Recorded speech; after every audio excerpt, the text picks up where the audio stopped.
Sabi naman to, biggest zipper in the world yata to eh. Giant zipper. Ayan, zipper. Yeah, check mo nga, baka may dollars. Baka may dollars yan. Ang ukay-ukay na bag po yan ha. Used na po yan lang. Ano yan? Huh? Sports? Iyo, suko na. Sports bag yan? Sok na. Suko na. Suko. Nice.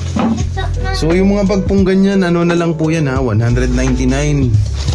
So majority po ng mga bag na nandito, naglagay na din kami, 199 lang po. Ayan, may mga kakaibang bag din kahit pa paano. Actually exciting din magbukas eh. Ayan, may mga Pikachu, may mga malalambot na ganyan, yung mga parang may kutsyon-kutsyon. Pag normal na bag, normal na quality, tapos wala pong issue, 199. Tapos yung mga best of the best namin, 299 po. Ayan, may Marvel po tayo dyan.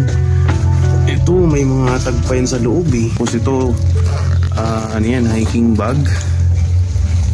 Yan yung tag niya. Tapos meron din ganyan, parang Swiss. Tapos yung over-decorated na mga bags na pambabae.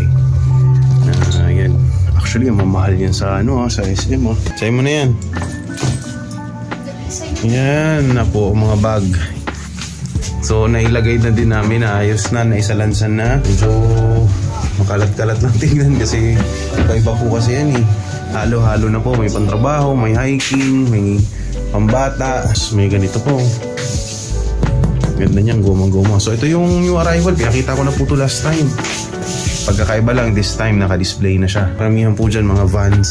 Ito naman yung mga pambabae natin, Vans Converse. Yung Vans na 420, yung kambal na magkatabi last time. Tapos yung Bugs Bunny pala natin, tatlo na sila. Nahanap ko yung isa nakatago lang sa gilid. Yung mga ibang kulay din na Vans. Tapos andito po yung SpongeBob. So yan. So yung mga pambasketball po natin, regular lang po yung quality. Hindi masyadong pangmalakasan yung mga pambasketball natin. Basta yung focus ng new arrivals po natin, mga Vans and Converse, yan mga ganyan.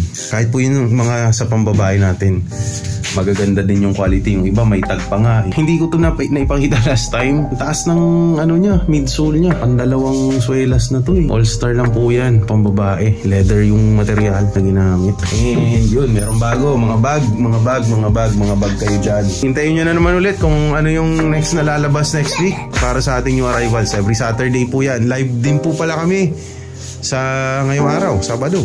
Ito na may arugan. Ay, arugan ka yan. Yan lang po. Salamat sa panonood.